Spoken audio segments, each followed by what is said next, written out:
Bem, estamos aqui hoje para entrevistar o professor Kazuo Watanabe, para ele contar um pouco de sua história pessoal, sua história de vida, sua história acadêmica e sua história profissional também, que eu acho que muito tem influenciado o nosso direito processual em especial.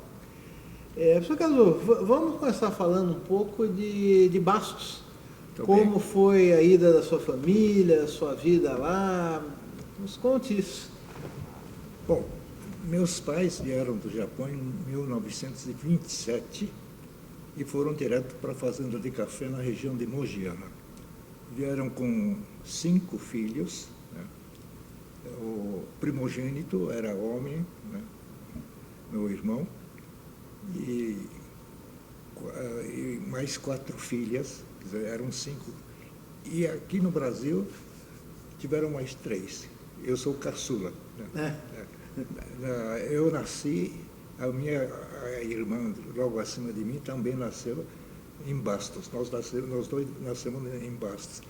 E a outra irmã já nasceu na fazenda de café, lá na região de Mogiana. Isso foi em 1927. Ficaram como colonos até 33, 6 anos, e depois foram para Bastos. Eu nasci em Bastos em 1936. Né? Sou caçula da família. E fiz o curso primário na zona rural, até 3º ano. E por lei, havia lei nessa época que o último ano, né, do curso de primário devia ser feito na cidade. Então, aos 10 anos, eu fui para a cidade para completar o 4º ano do primário. Né? Isso em 1949. 49 fui para... Eu estava com 10 anos, fiz o primário, terminei e entrei no ginásio em 1947. E seus pais em Bastos eram também trabalhadores rurais? O que eles faziam lá? Eles trabalharam na fazenda de café 6 anos como colonos, economizaram algum dinheirinho, e a cidade de Bastos foi fundada por uma colonizadora japonesa para assentar os imigrantes, que, terminada a fase de colonato, podia partir para uma iniciativa própria. E os meus pais compraram um lote em Bastos, mas era floresta naquela época, uma cidade recém-criada, né? Que foi criada em 1928, um ano depois da vinda dele. 33, quando eles foram para Bastos, tinha 6 anos só. Então, meus pais entraram no terreno adquirido, abrindo uma área, desmatando uma área para poder plantar. E terminei o ginásio em 1950. Como o Bastos não tinha curso colegial, tinha que sair da cidade para ir para uma cidade um pouco maior, mas aí a família achou melhor que eu viesse a São Paulo. Aí eu vim com 10 anos, já estava com 15 anos. 15 anos eu vim para São Paulo. 15 anos? 15 anos. Vim sozinho, né? Meus pais arrumaram uma pensão, e ali numa pensão na rua Conselheiro Furtado eu fiquei com os amigos que também vieram do interior, que naquela época a cidade de São Paulo estava cheia de pensionatos para estudantes no interior, porque no interior não havia boas faculdades. Né? Tá. Boas faculdades existiam talvez em Marília, mas no início... Você veio ainda para fazer o antigo clássico aqui, é isso? Isso, mas... Que é o colegial hoje em dia. É verdade. Eu tentei entrar no Roosevelt que era o colégio mais famoso, mas meu nível de português, como em Bastos, embora tivesse um curso muito bom, a gente lia pouco, etc., e não conseguia entrar. Mas eu consegui uma vaga no Colégio Fernão Dias, que ficava em Pinheiros. Era longe, mas era colégio estadual de conceito. Mas aí a minha família, principalmente meu irmão mais velho, que pensava no futuro, diz, olha, nós não podemos garantir que podemos financiar curso universitário para você. Então você está agora estudando e trabalhando, eu trabalhava metade do dia, né? E era o curso noturno. Então. E aí ele diz, olha, é melhor você tentar conseguir fazer um curso que lhe dê uma profissionalização ao terminar esse curso secundário, a segunda fase. Aí entrei na Escola de Comércio Álvares Penteado. Quer dizer, o primeiro ano foi na escola, como essa decisão foi... Essa aqui do Largo. Essa do Largo. Mas no primeiro ano, como essa decisão foi tomada já com o ano em curso, eu não consegui vaga na Álvares Penteado, fui na escola, uma outra escola de comércio, que ficava na Praça Cláudio Vilar, a Escola São Paulo, de Contabilidade. E no segundo ano, em 1952, consegui a transferência e me diplomei aqui na... Nesse prédio que hoje é da faculdade. Hoje é da faculdade. Por incrível que pareça, hoje eu faço parte, inclusive, do Conselho Curador da FECAP, que é Mas então foi essa decisão de fazer contabilidade nasceu dessa percepção do meu irmão de que era preciso, já ao terminar a formação ter secundária, uma qualificação profissional. E essa é a preocupação da lei atual, né? Do ensino médio, do ensino colegial, né? Dá a possibilidade de o aluno se profissionalizar. Já com o ensino médio. Exatamente. E como foi a faculdade de Direito, então? Quando que ela entrou aí? Ali, como eu lhe contei, tentei entrar no Colégio Roosevelt, que era top aqui em São Paulo. E não passei exatamente, talvez, a disciplina de português. Aquilo me chocou. Mas, a partir daí, eu comecei a ler bastante livro. Eu acho que em 3 anos eu li mais livros do que nos anos seguintes até agora. Eu lia muitas coisas, literatura, etc., até obra de filosofia, que eu lia, mas não entendia, mas era uma forma de... Era um exercício, pelo menos. Né? E com isso, eu lia bastante biografias também, e tinha esse literato da fase imperial, pós-criação da Faculdade de Direito, muitos eram poetas, ligados à literatura, então a gente lia vários romances, vários livros desses autores, e um fenômeno que ocorria naquela época, muitos morriam muito cedo. Pegavam tuberculose, vários escritores morreram nessa idade, né? E talvez influenciado por isso, eu acabei pegando tuberculose também, não sei. Pegou tuberculose? Porque ainda na época não tinha penicilina ainda. Streptomicina. Streptomicina. Mas aí eu estava em tratamento aqui em São Paulo, depois fui a Bastos, mas isso não estava ajudando. Eu estava com uma perfuração no pulmão direito, né? E até o Manuel Bandeira teve esse mesmo problema da perfuração, e ele tem um poema interessante que diz, que depois da consulta, ele pergunta para o médico, doutor, não dá para solução de pneumotórax. Pneumotórax consiste em encher de ar o pulmão para se fazer subir e baixar um pouquinho o ombro e, com isso, tentar fazer a cicatrização da parte de escavação que é. Aí o médico disse, não, no seu caso, a única solução é tocar tango argentino. Não tinha solução.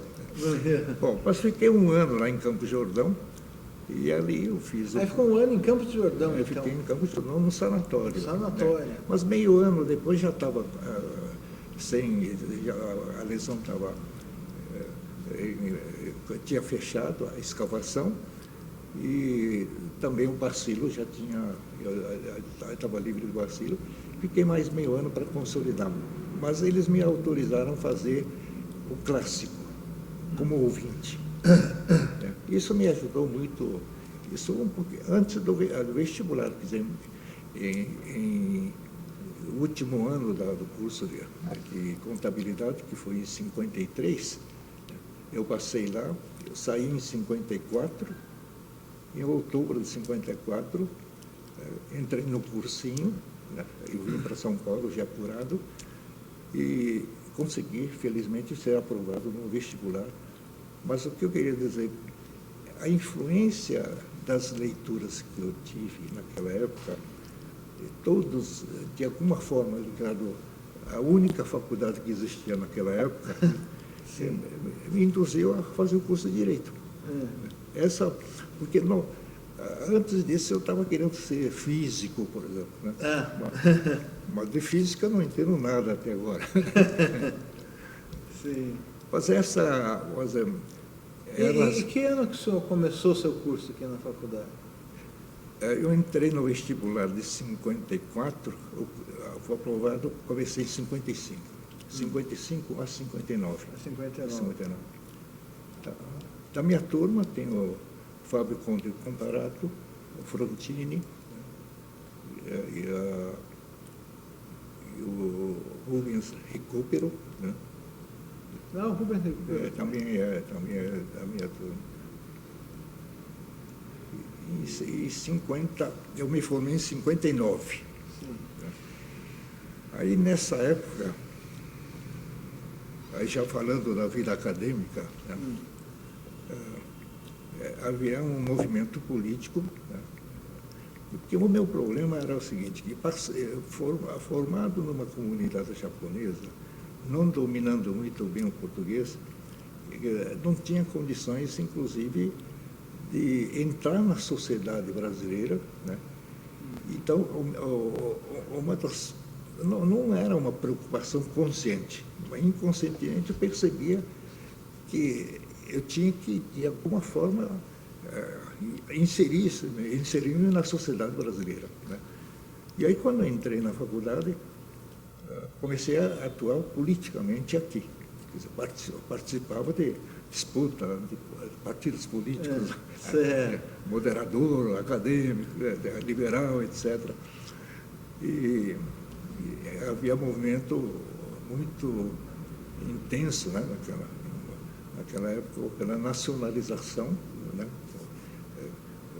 Havia a criação, por exemplo, da Petrobras, por exemplo, e o movimento O Petróleo é Nosso era uma campanha nacionalista, né?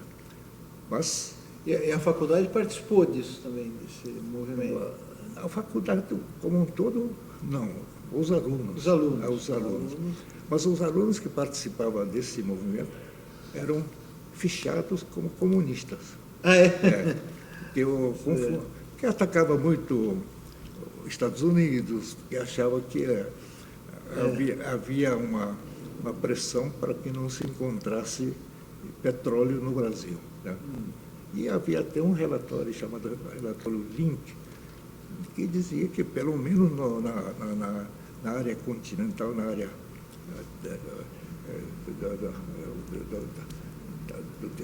da terra fixa, não no mar, na região mar, não havia petróleo. E ele tinha uma certa razão, porque nós não encontramos petróleo, vamos encontrar na plataforma marítima só. Sim. Né? Mas a gente achava que era uma campanha... Que havia alguma conspiração para não explorar o petróleo. Então era Mas essa vida acadêmica, eu acho que foi muito importante para a minha formação, porque... E o senhor foi do jurídico 11 de agosto também, não foi? Fui do 11 de agosto no quarto e quinto ano. Quarto e quinto ano foi uma aprendizagem muito boa, né? O único professor daquela nossa época que estava com uma visão do mundo prático, né, do exercício profissional, era o professor Cesarino Júnior de Direito do Trabalho. A disciplina era Direito Social, o nome. E ele obrigava os alunos a fazer um estágio. Então, o aluno tinha que visitar a Justiça do Trabalho para saber como aquilo funcionava. Foi quem abriu essa janelinha, né? Mas durante a faculdade, o senhor continuou trabalhando com contabilidade, é isso? Não. Como na fase antes eu tive essa doença, então, na faculdade, quando entrei na faculdade, a minha família me sustentava, então eu estudava e participava desses movimentos. E participava do movimento. Porque o senhor não estagiou, além do departamento jurídico, o senhor não fez estágio escritório? Eu fiz estágio num escritório da advocacia há pouco tempo. Mas como estagiário de um escritório pequeno, era mais de trabalho de office boy para ir no cartório, trabalhar o andamento do processo. Não havia uma aprendizagem muito boa. Hoje, em grande escritório, você tem muitas áreas não ligadas ao contencioso. O aluno, que é o estagiário, trabalha full time no escritório estudando. Então, a aprendizagem é maior, né? Mas no meu tempo, normalmente o advogado que trabalha sozinho ou com alguns colegas, ele tinha mais trabalho na área contenciosa. Então, o trabalho era mais de gastar a sola do sapato. Para verificar os processos nos cartórios. Nos cartórios. Né? E o que aprendi muito foi no Centro Acadêmico 11 de Agosto, 2 anos que estagiei lá. Né? Que aquilo foi realmente... era exercício já de advocacia, porque você tinha carteirinha de solicitador que lhe permitia praticar certos atos processuais. Atos principais tinha que ter sempre a assinatura do advogado formado. E o orientador do jurídico era o Dr. Jaime Callas, um orientador só, né? E ele era muito paciente, ele ensinava a gente e dava liberdade. Inclusive, a gente propunha ação. Eu me lembro que uma vez havia uma audiência, o Dr. Jaime Callas tinha que ir comigo. Né? Mas, por alguma razão, ele teve um outro compromisso e não pôde comparecer no ato. Eu acho que já lhe contei algumas vezes. E aí o advogado da parte contrária, percebendo que eu era solicitador, pediu, é o termo daquela época, absolvição da instância, era a extinção do processo sem apreciação do mérito. Porque o nobre advogado, assim, nobre profissional, não é advogado, é estagiário e não tem competência para participar. Aí, para tentar o juiz, evitar que o juiz extinguisse o processo, eu inventei uma teoria que me veio à cabeça naquele momento, não sei como. Eu disse, Excelência, o ato que eu estou praticando é um ato apenas anulável. Sendo anulável, é ratificável. O doutor Jaime já me comunicou, ele virá amanhã ratificar o meu ato. O juiz, acho que teve pena de mim, suspendeu. Eu disse, então vamos aguardar. Então, o doutor Jaime foi lá e ratificou. E o processo seguiu. O processo seguiu. Então, essas coisas, essas aprendizagens no quarto, quinto ano, dá uma visão muito diferente, vamos dizer, de aulas apenas teóricas. Né? Eu acho que mesmo o estagiário no escritório não tem essa autonomia. o centro acadêmico, você exercia realmente a advocacia. Porque na área trabalhista não precisava de ter um advogado sempre presente. Então o solicitador podia fazer audiência, orientar. Fazer inclusive as audiências. Fazer inclusive a audiência. Né? Então foi 2 anos de uma aprendizagem muito boa. Né? E o senhor se formou em 59 e já começou a prestar concurso ou não? Pois é, como eu fiz atuação política acadêmica, eu percebi que a minha vocação não era para a política. Eu gostava do movimento, mas não como uma atividade profissional, para uma vida inteira. E aí eu achei que o único caminho que eu era praticamente um advogado que não sabia cobrar. Né?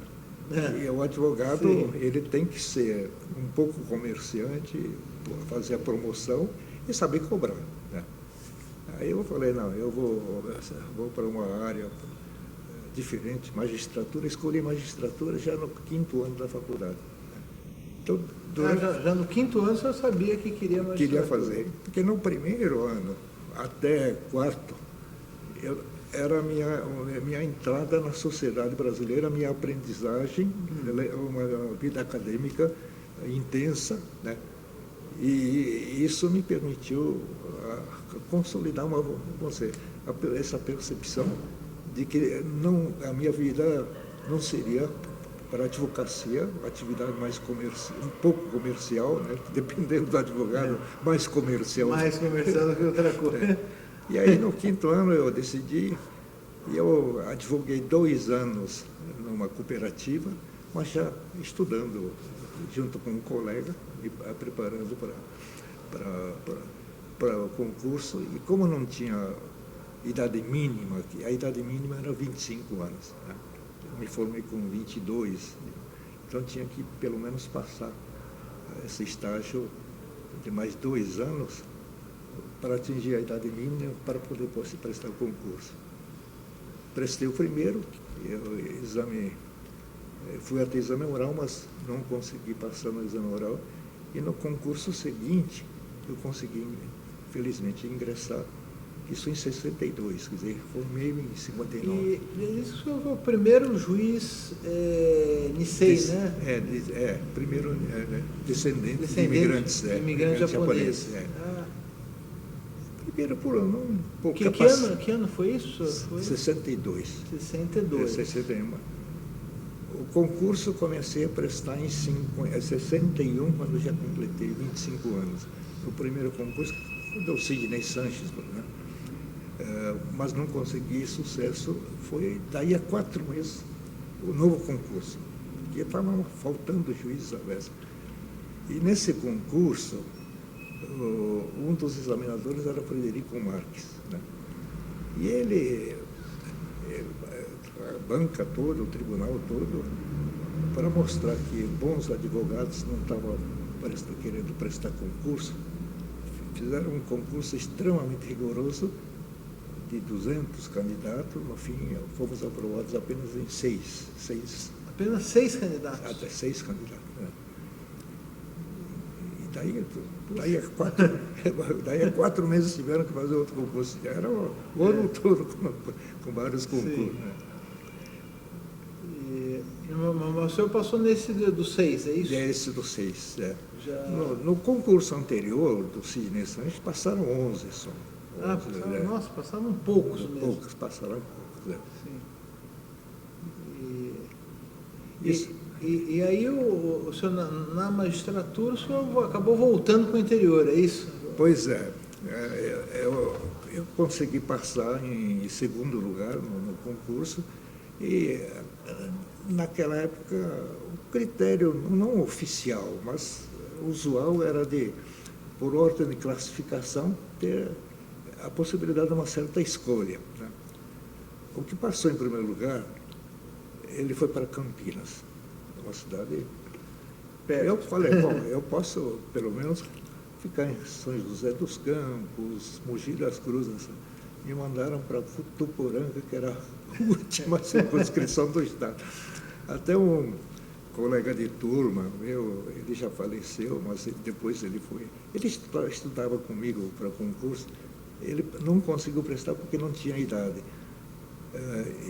O Cardinale, José Mário Cardinale, ele veio me anunciar a minha aprovação, que eu saía no Diário Oficial, ou publicação, sei lá, pelo concurso, numa sessão solene, e eu não fui.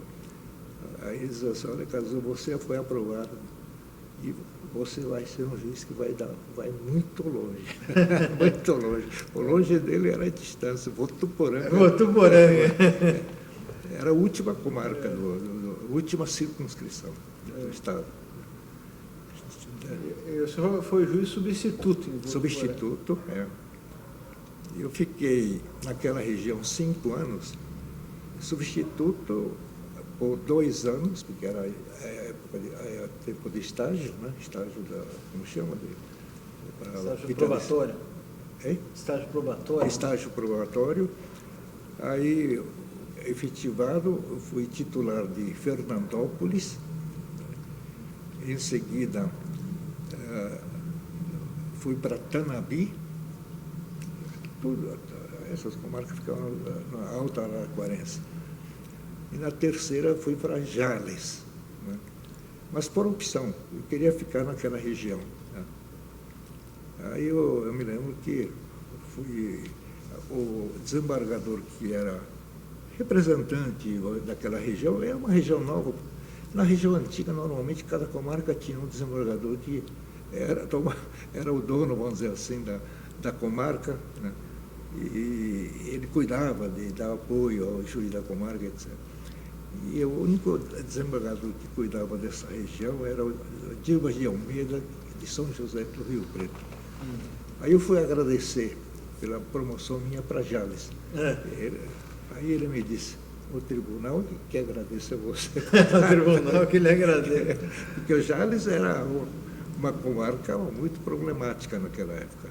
E muito longe, né? Longe. Se chegava lá como? De trem? De trem. A estrada asfaltada terminava em Mirassol. Um pouquinho adiante de Mirassol, Bálsamo, né? E de lá até Fernandópolis era a estrada municipal. A estadual estava em construção, né? Mas era estrada municipal, cheia de curvas. Então, o melhor acesso era de trem. E o problema é que, como havia falta de juízes, o fato dos concursos, poucos aprovados, mostravam mais ou menos essa situação. 4 comarcas daquela região. Votuporanga era a sede de circunscrição.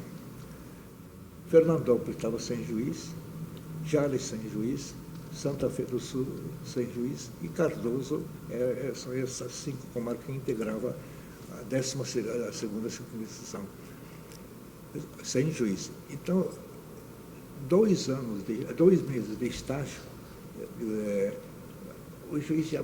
o substituto já tinha, não uma plenitude de coisa, mas já tinha condições de atuar nas comarcas.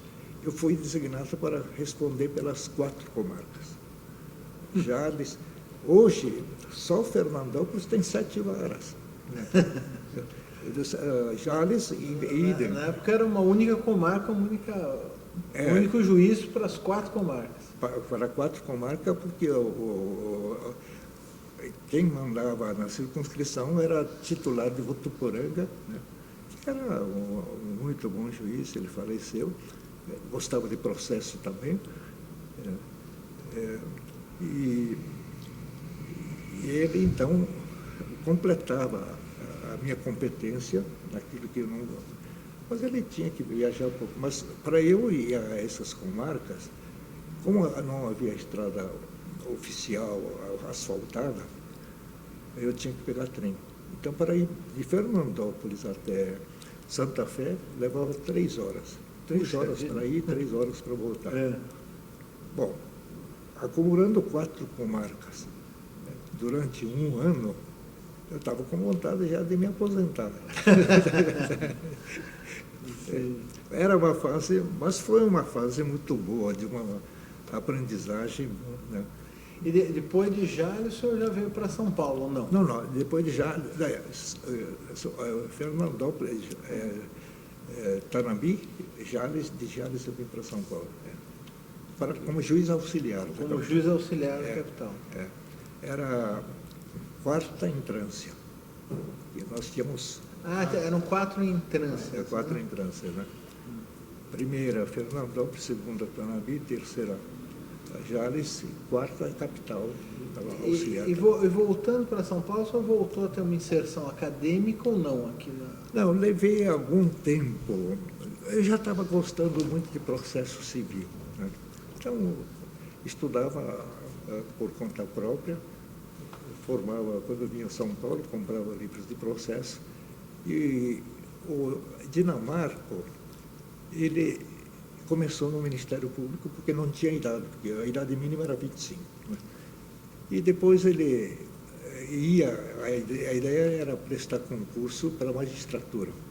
Mas quando ele atingiu a idade, já estava titular de terceira entrância. Então ele prosseguiu o estudo na carreira do Ministério Público. No fim, ele foi para a magistratura pelo quinto. Né? Mas naquela época, o Dinamarca já tinha contato com o Liebman, Luiz, e ele foi promotor também em Jales, então a gente tinha contato nessa área, né? E isso me incentivou. Você chegou a conhecer o Liebman? Não conheci o Liebman. Porque ele esteve aqui no Brasil só, acho que até 45, 46, isso, né? Durante a guerra, né? Só durante a guerra, né? Eu não conheci, e o Dinamarca ele foi à Itália para conhecer, né? Sob a orientação, inclusive, do Liebman, né? Ele é aluno direto do Liebman, né? E a Ada também, a Ada era da Itália, né? Como que o senhor voltou para a faculdade, então? Como é que é isso? Olha, voltei para a faculdade, eu tinha gostado de processo, né? Quem me influenciou muito foi o Frederico Marques. Ele tinha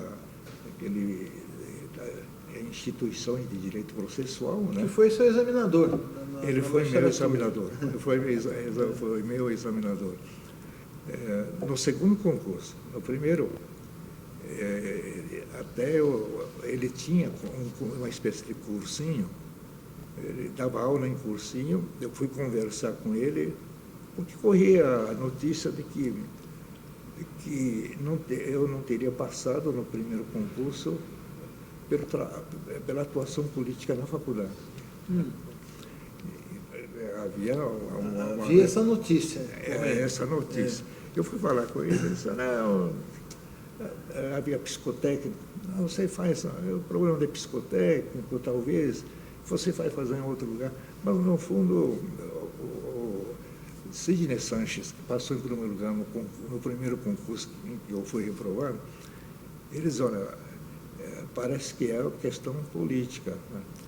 Mas como eu nunca fui do Partido Comunista, nada disso, mas era nacionalista, o selo pegava firme. Né? Pegava firme. Aí eu estudava bastante pelos livros do Frederico, eu gostava muito de ler. Mas no início, quando eu vim a São Paulo em 65, eu comecei a dar aula na Faculdade de Direito de Guarulhos. É um juiz que me recomendou, e ali dei aula de Direito Civil durante uns 4 anos. Depois eu comecei a dar aula na FMU, de Direito Civil. No primeiro ano, depois foi de Processo Civil, e aqui comecei como auxiliar de ensino, era voluntário. Primeiro entrava como voluntário, depois auxiliar de ensino, e depois não havia ainda doutorado naquela época, havia curso de especialização só. Não tinha nem mestrado nem doutorado? Não tinha mestrado nem doutorado. Então, quando surgiu o doutorado, quem tivesse feito o curso de especialização podia direto apresentar tese e tentar o título de doutor, né, ou mestre. Mas eu perdi esse prazo. Né?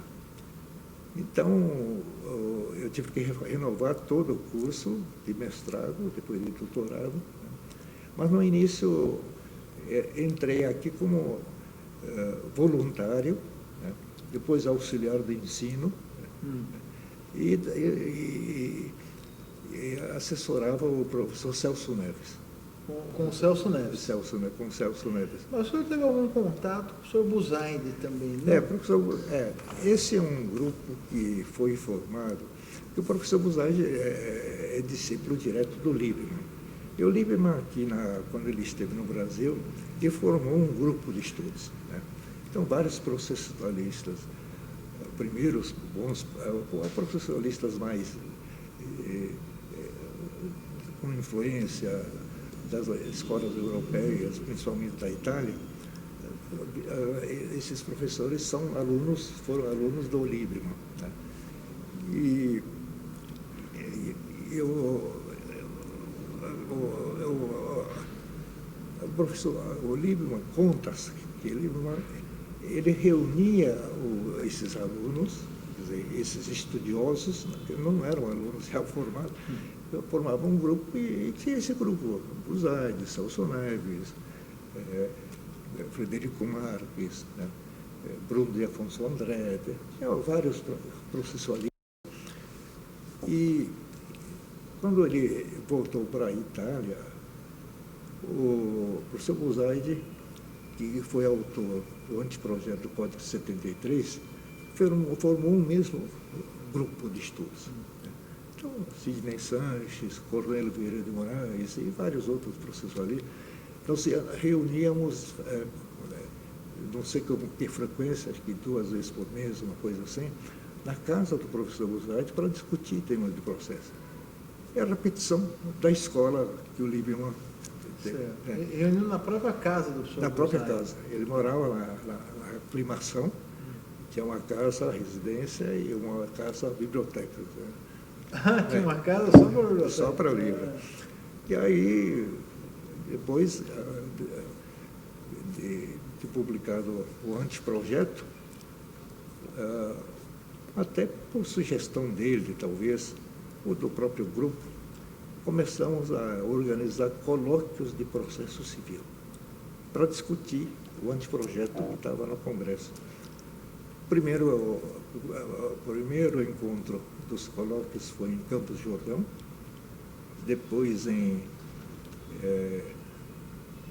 Piracicaba, acho que o Cambuquira antes, talvez Piracicaba, depois São José do Rio Preto. E quando, desse último encontro, que foi em São José do Rio Preto, o professor Buzaide até não foi, porque ele assumiu o Ministério da Justiça. E com ele assumindo, o anteprojeto dele avançou e foi aprovado. E aí, então, esse grupo continuou estudando. Né? Isso aí já começo dos anos 70. Começo de 70, começo de 70. Começamos em 68, 69, os colóquios, né? O código foi discutido em 72, 73, né? E depois da aprovação do Código 73, o Tribunal de Justiça organizou grupos para discutir com juízes e advogados, e nós fizemos vários debates, várias discussões, viajando para essas regiões todas. Né? Então, o Buzaide teve essa influência nesse sentido. Né? E como grande amigo do professor Buzaide, o Celso Neves, né? Ele participava também, mas quem participou mais intensamente foi o ex-desembargador de São Paulo, o ministro Alckmin, que foi do Supremo, né? E ele é que, quando o Buzaide estava no Ministério... Que já era do Supremo ou veio a ser? Veio a ser depois. Veio a ser depois. Então foi uma fase de uma aprendizagem, quer dizer, esses E foi a época que o senhor já estava fazendo mestrado e doutorado, ou não? Ainda não? Mestrado, eu até anotei aqui, eu acho que o mestrado eu terminei em 78. 78. 78. Então já vários anos depois. Mas começou em 75. Então, 2 anos depois da formação. Começou a existir em 75. Em 75. Certo. Depois, a doutorado, eu terminei em 85. Então, na época em que eu estava fazendo o mestrado. E seu orientador era o professor Celso Neves? Depois, o meu orientador foi Celso Neves. Celso Neves. E naquela época já ajudava Celso Neves como auxiliar de ensino. Tá? Mas foi o professor Celso Neves, ele tinha uma qualidade um pouco diferente do professor Bussardi. O professor Bussardi era estudioso, bastante erudito, culto, mas o professor Celso Neves tinha uma característica, era pensador, muito pensador. E era pontiano, extremamente. Era pontiano. Era pontiano. E para ser pontiano, você tem que entender o Pontes de Miranda. E ele discutia, inclusive, com Pontes de Miranda, algumas coisas, né? E, embora ele tinha uma orientação, em termos políticos, um pouco diferente da nossa, por exemplo, pequenas causas, ele não era muito favorável, talvez, a esse tipo de juizados especiais, né? Mas ele apoiava, não tinha nenhuma restrição que eu atuasse na parte da formulação dos juizados especiais. Ele sabia perfeitamente que estava trabalhando. Ele só dizia, o culpado é o Watanabe. Como foi a sua atuação no surgimento, primeiro, da lei de juizados informais, né? O juizado, a proposta veio. O Hélio Beltrão, que era o ministro da desburocratização, ele dizia o seguinte, que 70% das cartas que ele recebia da população diziam respeito ao desempenho da justiça. Mas como ele era do executivo, né, ele achava que não poderia intervir na mudança ou contribuir alguma coisa nessa área, especificamente da competência do judiciário.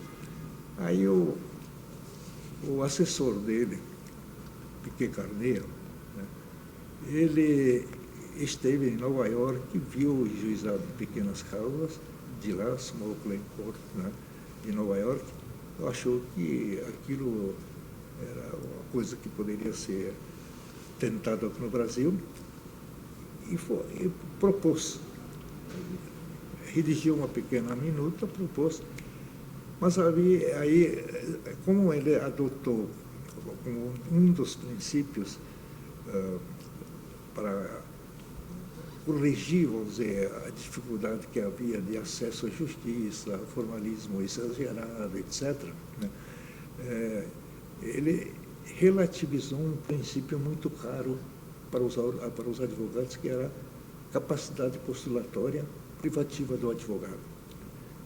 Já existia na Justiça do Trabalho essa relativização, né? Mas aí a ordem dos advogados vai afetar o mercado de trabalho dos advogados, foi extremamente agressiva contra. E essa foi uma grande luta. E isso já era um projeto desse Piquet Carneiro? Desse Piquet Carneiro. Mas ele trouxe o esboço muito, ainda no rascunho, vamos dizer assim. Aí ele tentou apresentar para o OAB foi contra, aqui em São Paulo, procurou a magistratura, e a magistratura ouviu, e eu fui nessa sessão da APAMAG.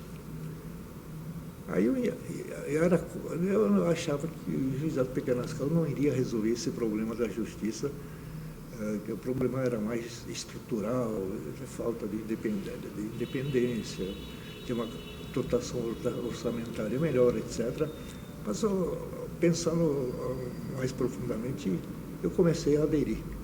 E nessa reunião em que P. Carneiro apresentou a proposta, eu estava presente e eu me manifestei, eu falei, eu acho que eu estou entendendo. Aí que eu usei a palavra litigiosidade contínua.